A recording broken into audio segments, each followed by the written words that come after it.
என் பெயர் உஷா அருள்குமரன். தினம் ஒரு குறள் வரிசையில் இன்று நாம் காணவிருக்கும் குறள் எண் 1070, பொருட்பாலில், அதிகாரம் இரவச்சம். குறள்: கரப்பவர்க்கு யாங்கொழிக்கும் கொல்லோ, இறப்பவர் சொல்லாட போவோம் உயிர். குறளின் விளக்கம்: கரப்பவர் என்றால் தன்னிடம் இருப்பதை மறைப்பவர். இறப்பவர் என்றால் யாசிப்பவர். தன்னிடம் இருப்பதை மறைத்து இல்லை என்று சொல்பவர்கள் உண்டு. அவ்வாறு சொல்கையில் இறப்பவரின் உயிர் போய்விடும்.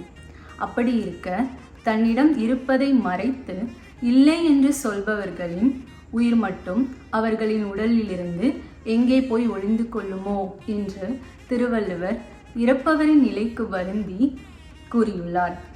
ஆகவே நம்மிடம் இருப்பதை மறைத்து இல்லை என்று சொல்லாமல் மற்றவர்களுக்கு உதவி செய்யலாம்.